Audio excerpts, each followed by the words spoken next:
Tadi kita ada beberapa strategi untuk merancang pembelajaran berdiferensiasi. Ada yang diferensiasi di konten, proses, dan produknya. Yang kita mulai yang pertama dulu, ya, bagaimana kita membuat diferensiasi di konten. Yang disebut konten itu kan materi. Nah, konten ini bisa didiferensiasi berdasarkan kesiapan belajarnya, kemudian bisa juga didiferensiasi sesuai minat belajar, dan bisa juga sesuai profil belajar. Bagaimana kita mendiferensiasi konten berdasarkan kesiapan belajar? Coba kita lihat di slide berikutnya, kelihatannya ada contoh ini, nih ada contoh. Ya, di poin pertama coba kita lihat. Ya, coba kita sama-sama cermati ini yang di poin pertama. Peserta didik yang belum menguasai kompetensi prasyarat, ini berdasarkan tes awal ya, atau belum siap untuk belajar suatu lingkup materi, diberikan kesempatan untuk mempelajari kompetensi pada tingkat yang lebih rendah. Nah, ini kan maksudnya kontennya berbeda, konten yang dipelajari oleh setiap kelompok anak ini bisa dibedakan, bisa didiferensiasi begitu. Kesiapan itu yang tadi tuh anak yang belum siap, anak yang sudah siap, dan anak yang sangat siap, itu kontennya bisa dibedakan. Salah satu contoh perbedaan adalah ini dari kesiapan ya, dari kesiapan belajar. Anak yang belum siap dia masih boleh mempelajari kompetensi yang lebih rendah, mungkin yang dasar. Kemudian anak yang sudah siap, silakan dia belajar dengan konten yang semestinya dipelajari pada hari itu. Ya. Ini dipertegas oleh kita kesini sebentar. Ini adalah contoh equalizer yang dibuat oleh Tomlinson ya. Equalizer ini menunjukkan bahwa kita boleh menggerakkan tombol itu ke kiri dan ke kanan sesuai dengan kebutuhan peserta didik. Gitu. Misalnya yang nomor 1, konten itu kan ada yang sifatnya masih mendasar gitu, atau faktual lah. Kemudian ada yang sifatnya sudah transformatif. Nah, di sini guru bisa menggerakkan ya tombol di equalizer ini ya. Kapan dia harus atau terhadap kelompok siswa yang mana dia harus menyiapkan materi yang sifatnya masih mendasar misalnya. Atau terhadap kelompok siswa yang seperti apa? Yang guru harus menyiapkan materi yang sudah sifatnya transformatif. Tentu saya yang mendasar ini materi-materi yang sederhana ya, mungkin contoh-contoh konkret, mungkin kemudian pengertian-pengertian itu masih sifat mendasar. Tapi kalau sudah transformatif kan tinggi. Sudah mengapa dia begini ya, mengapa dia berhubungan dengan ini dan seterusnya, itu sudah materi transformatif.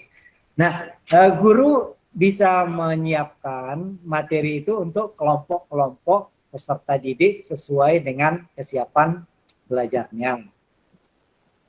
Atau contoh lain, kan ada materi itu yang sifatnya konkret dan ada yang sifatnya abstrak. Nah, guru bisa memilih atau mengelompokkan atau mengidentifikasi dulu kelompok siswa yang mana yang harus belajar materi-materi secara lebih konkret, gitu.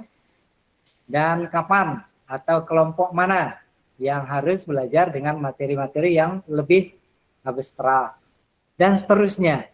Jadi ini semacam analogi yang dibuat oleh Tomlinson, bahwa memang guru ya diberikan keleluasaan untuk merancang materi pelajaran atau konten berdasarkan kebutuhan peserta didik setelah guru melakukan asesmen diagnostik.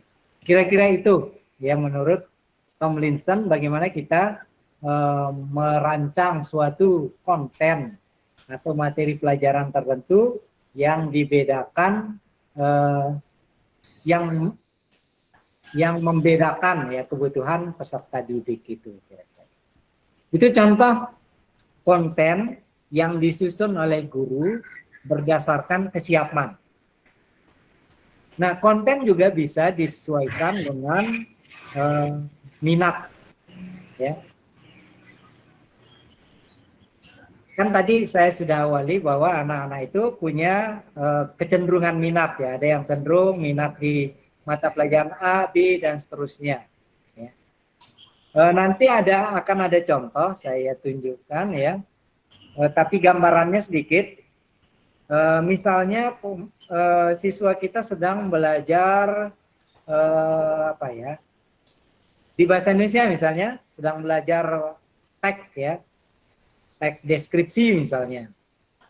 Nah, pada suatu waktu tertentu guru bisa menyediakan materi itu berdasarkan minatnya pada mata pelajaran tertentu. Walaupun judulnya kan sama, tadi menulis teks deskripsi misalnya.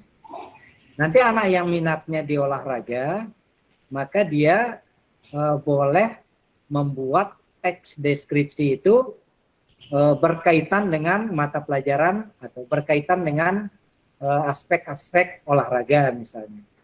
Atau anak yang minatnya di IPS, nanti dia bisa membuat teks deskripsi berkaitan dengan aspek-aspek di bidang ilmu pengetahuan sosial dan seterusnya.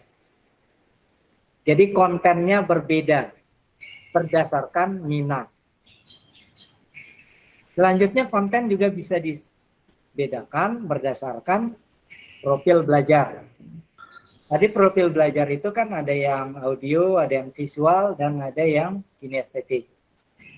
Mungkin di suatu waktu tertentu, guru kelompok anak yang audio itu materinya disiapkan dalam bentuk suara, mungkin rekaman suara atau video. Sedangkan anak-anak yang cenderung visual, materi yang disiapkan guru adalah yang bisa dilihat ya di dalam bentuk bahan bacaan misalnya, ya, atau gambar-gambar dan seterusnya. Itu adalah contoh bagaimana guru membuat rancangan pembelajaran berdiferensiasi dari aspek kontennya. Saya kira itu gambarannya, ya. Bagaimana seorang guru merancang pembelajaran, ya, tapi dengan strategi diferensiasi di kontennya, di materinya yang berbeda. Nah, dari penjelasan ini, mungkin teman-teman ada yang sudah melakukan itu?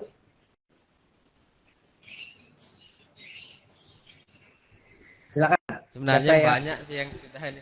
Cuman artinya kalau di saya pengertiannya bahwa kalau pembelajaran berdiferensiasi itu adalah pembelajaran yang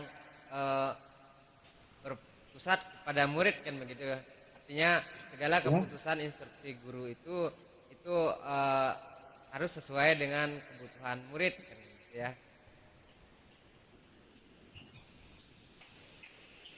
Ya, itu sekali, itu salah satu ya. Pembelajaran berdiferensiasi itu memang kita mengarahkan pembelajaran itu sesuai dengan kebutuhan murid, tetapi kita supaya agak agak spesifik, maka kita ada beberapa strategi gitu. Salah satunya adalah strategi berdiferensiasi di kontennya atau di materinya. Jangan teman-teman ada yang mau cerita mungkin pengalamannya. Kita masih di strategi pertama, bagaimana kita merancang pembelajaran ya, izin di kontennya. Ya, izin Ya, izin berpendapat. Iya, jadi kalau kita tangkap tadi, memang pembelajaran apa merancang pembelajaran di kontennya ini, kalau saya tangkap itu kaitannya dengan bagaimana siswa itu atau kesiapan siswa dalam belajar, ya. Jadi salah satunya begitu. Artinya ada yang siap, ada yang sudah siap, ada yang setengah siap, begitu kan?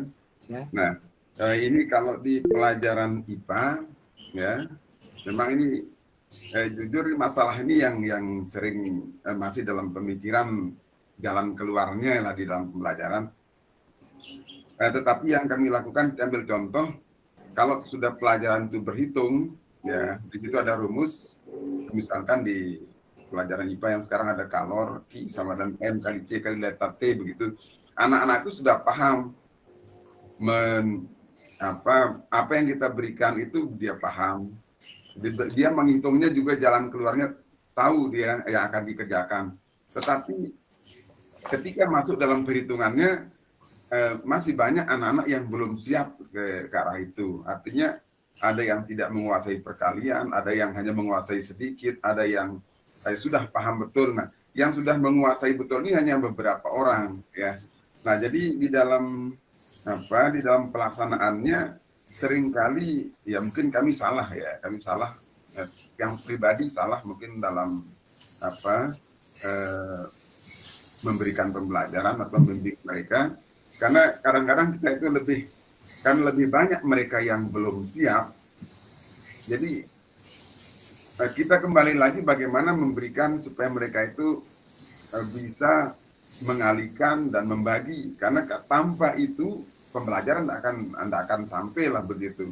Artinya mereka paham rumusnya, bagaimana mengisinya atau mengerjakannya, tetapi tidak bisa menguasai perkalian pembagiannya ini, sehingga kami mengambil langkah, kita jelaskan mereka seperti ini loh, bagaimana membagi hal-hal sederhana, ya, angka-angka sederhana kita berikan, sengaja diberikan angka yang gampang, yang hasilnya bulat, ya, yang hasilnya gampang dibagi. Ini kita pakai, ya, jadi untuk membuat mereka terangsang. Jadi tidak langsung diberikan soal-soal yang agak sulit, misalnya 1 dibagi 3, tidak begitu, ya. Jadi kalau pembagiannya yang bisa bulat, 1 dibagi 2, 2 dibagi. Jadi yang seperti itulah model yang kita berikan. Artinya ya mungkin juga salah kami dalam yang pribadi terutama. Jadi seringkali kita waktunya itu lebih banyak untuk membimbing itu, ya, membimbing anak-anak yang kurang, ya. Jadi sementara yang lainnya memang kadang kita suruh dia bantu ajari temanmu, kadang seperti itu 1-2 kita berikan pemahaman kepada mereka. Jadi apa yang kamu berikan kepada temanmu itu, ilmumu itu tidak berkurang tapi akan tambah. Kita pancing seperti itulah kita mengarahkan mereka. Jadi kadang-kadang kan anak ada yang pelit juga berbagi, takut tersaingi, ada itu seperti itu. Jadi kita temukan, tapi kita berikan arahan, dengan kamu berbagi dengan temanmu, ilmumu akan tambah. Jadi jangan takut kamu akan terkejar, seperti itu saya sampaikan. Mungkin ini, jadi ini pengalaman, artinya mungkin salahkah? Coba tolong diluruskan ini yang kaitan dengan konten ini lah, kaitannya dengan persiapan dengan konten ini. Kan sudah masuk itu Pak ya? Iya, itu sudah masuk dia di PCC salah konten satu itu. strategi ya, melakukan diferensiasi. Nah, terutama di berdasarkan aspek kesiapan belajar, ya kan gitu, kesiapan belajar. Jadi Mami sudah memperhitungkan kesiapan belajar tadi kan, salah konkret sekali contohnya di color, ya. Ada rumus-rumus mungkin untuk menghitung gitu. Kemudian ternyata ada kelompok anak yang belum siap untuk materi itu, kan gitu. Dan sebagian memang ada yang sudah siap, dan itu jumlahnya mungkin tidak banyak katanya ini. Dan strateginya Mami itu sudah pas. Untuk anak yang belum siap memang materinya kan berbeda tadi, betul ya Mi? Anak-anak yang belum siap tadi materinya berbeda kan? Diajarin kali-kalian sama bagian dulu. Lebih rendah materi ya. Kalau tidak saya salah tangkap Mami tadi, untuk yang belum siap itu diberikan soal-soal yang hasilnya apa katanya? Ada Ya, bagi- yang yang pembagiannya bulat lah, yang artinya itu sederhana pembagiannya. Gitu. 4 Ya, bagi yang 2 sama dengan bagi- 2 gitu. Iya, itu kan sudah berbeda kontennya kan. Dengan anak-anak yang mungkin sudah siap ya langsung saja dengan materi yang kita inginkan hari itu.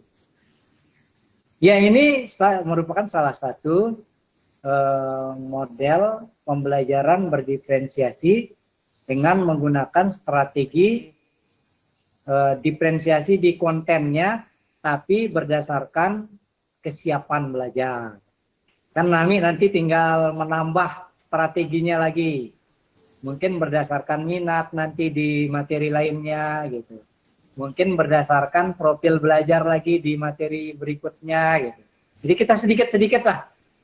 Jadi Mami sudah mencoba tadi dan bagus sekali itu berdasarkan kesiapan. Tinggal ditambah dikit dengan strategi lainnya lah gitu, dicoba lagi. Ada lagi teman-teman punya pengalaman, ternyata Mami sudah mendahului. Iya. Tambahan mungkin Pak Fasil. Iya, Bu Wahidayah ya. Wahidiah. Ibu Diah, Pak Iya. Fasil. Iya, iya betul. Iya. Ya, silakan Bu Diah. Ya, mungkin tadi Mami Din untuk strategi pembelajarannya mungkin dari segi kesiapannya, kalau Tiang mungkin dari segi profilnya. Iya, Nah, silakan. kebetulan kemarin Tiang membahas tentang sifat-sifat zat berdasarkan model partikelnya. Jadi Tiang bagi anak itu berdasarkan gaya belajarnya. Jadi ada yang kinestetik, jadi kelompok itu yang memperagakan sifat zat berdasarkan gerakan itu. Yang kedua, anak-anak yang tipenya audio, Tiang tayangkan beberapa video bagaimana pergerakan dari suatu zat, misalnya zat padat. Dari tayangan itu nanti mereka bisa menentukan sifat-sifat dari zat padat tersebut. Nah, yang ketiga, anak yang memang tipe belajarnya itu visual, jadi Tiang berikan beberapa model gambar, nanti mereka yang menentukan sifat-sifat yang dimiliki oleh zat tersebut. Itu mungkin tambahannya Pak Fasil. Ya, Bu Diah lanjutkan ceritanya sedikit. Bagaimana respon siswa dengan strategi yang Bu Diah lakukan itu? Lanjutkan dulu ceritanya. Oh iya, ini yang menarik, ini yang kinestetik ini Pak Fasil. Jadi anak-anak itu antusiasnya luar biasa. Di sana kan ada ikatan antar molekul partikelnya itu kan, mereka jadi ibaratnya saling ibaratnya saling memegang gitu, tangannya berbarisan. Jadi jaraknya dengan jarak yang rapat. Jadi dia bergerak, tidak bisa bergerak tapi hanya bisa bergetar. Jadi seperti mereka bermain gitu Pak Fasil. Ya, lanjut lagi Bu Diah. Ada kesulitan Menarik. menerapkan Ya. model ini, pembelajaran seperti ini? Mungkin kesulitannya di awal-awal menyesuaikan. Mungkin ada yang berikan dia instruksi dulu bagaimana apa saja yang mereka lakukan, cuman mereka tanpa diberikan instruksi karena sudah Tiang sediakan dia LKPD, jadi mereka sudah tahu apa yang mereka lakukan, cuman ya sedikitlah mengatur yang ibaratnya anak yang kurang aktif, jadi kita pacu mereka biar antusias gitu. Nah, ini hebat Bu Diah. Menarik. Sudah mempraktikkan malah ya. Sudah. Iya, jadi mereka antusias. Bu guru, saya nanti yang zat padat, saya yang gas. Kalau gas kan mereka bergerak bebas, tapi tidak saling bertabrakan gitu. Ya, ini luar biasa ya pengalamannya Bu Diah. Mungkin kita bisa jadikan semacam praktik baik ya. Iya. Bu Diah sudah melakukan pembelajaran berdiferensiasi. Di modul ajarnya dibuat seperti itu juga Bu Diah ya, rancangan modul ajar. Iya, modul yang kedua. Iya.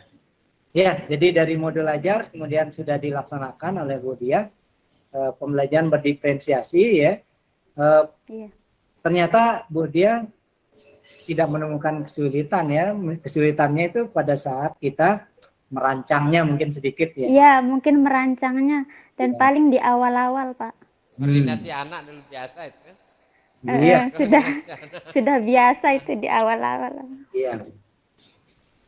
Ya, yang penting pertama yang bisa kita tangkap dari pengalaman Bu Dia adalah respon anak itu. Menurut Bu Dia, respon anak ternyata mereka semangat gitu untuk belajar. Terus tadi anak-anak yang kinestetik itu kan biasanya nggak tahan ya kan, konsentrasinya hanya mungkin beberapa menit ya konsentrasi. Setelah itu mereka anak-anak seperti ini kan tidak bisa diam begitu kan. Iya. Tidak bisa diam anak-anak seperti ini. Dan kalau disuruh misalnya mendengarkan ceramah gurunya, nggak akan bisa lama gitu. Akhirnya Iya, Bu benar. melakukan mereka harus simulasi gitu kan. Mereka Benar, harus bergerak. ya bergerak gitu. Dan ternyata luar biasa. Nah ini salah satu contoh dari Bu Dia, pengalaman Bu Dia sangat bagus sekali. Malah sudah sampai di proses yang diceritakan Bu Dia itu. Kita Iya. kan baru bicara kontennya ya. Bu Dia tadi yang visual, dia menyediakan konten berupa apa tadi video ya Bu Dia. Iya. Kalau Ya. yang audio. Ya yang audio itu ada video, kontennya berarti dalam bentuk video. Video Ya. ada suaranya gitu. Iya, Iya. ada yang ada suaranya. Ada suara. Kemudian yang visual mungkin ada gambar-gambar tadi. Iya, ada gambar-gambar partikelnya yang sediakan. Iya. Nah, Bu Dia, dari mana tahu ini profil belajar peserta didik ini? Ada kemarin kan di Merdeka Belajar itu tiang buka-buka sedikit juga baca asesmennya juga. Nggak? Kadang di akhir pembelajaran tiang itu suka memberikan refleksi. Kadang meminta pendapat anak-anak. Kira-kira kalau untuk pertemuan berikutnya pembelajaran kita seperti apa maunya gitu, tiang tanyakan di akhir pembelajaran gitu. Mantap. Mantap sekali nih. Iya, jadi mereka memberikan masukan. Bu guru, saya mau praktik. Kalau kebanyakan kita diskusi, Bu guru, nanti kita juga lelah, dia bilang gitu. Akhirnya jadi setiap akhir bab, ketika saya refleksi, saya berikan pertanyaan seperti itu kadang, Bapak. Kalau Ya, nentukan ini- anu Jadi- itu pakai asesmen diagnostik yang di guru BK itu Bu Dia, tentukan Yang profil gimana, belajar Bapak? anak itu. Menentukan kelompok anak yang Kelompok anak visual yang kinestetik, dari mana? pakai hasil Oh iya, dari kemarin BPT kan ya? ada juga yang dari Bu Marhaen Iya, kemarin iya, yang dari terus? BP. Selain itu juga saya melakukan pretest gitu, Bapak, di awal. Mantap. Cuman pretesnya diam-diam. Iya, iya, iya. Untuk Ya, kalau- sendiri, khusus yang materi IPA mungkin, Bapak. Ya, kalau profil belajar memang itu yang data yang ada di Bu Mar itu Iya, pakai yang di Bumar juga. ya. Kecuali kalau kesiapan belajar memang dilakukan oleh guru masing-masing. Ya nanti Pak Pala nanti membuat video pembelajaran berdiferensiasinya Bu Dia nanti mungkin Siap, Ya. siap Pak. jadi praktik baik itu kan Ya, ya. diterapkan oleh Bu Dia. Ya luar biasa Bu Dia, tinggal dicoba strategi lainnya ya. Mungkin dengan berdasarkan kesiapan, berdasarkan minat, dicoba supaya ada variasi gitu ya. Itu ya Bu Dia. Iya, Bapak. Ya,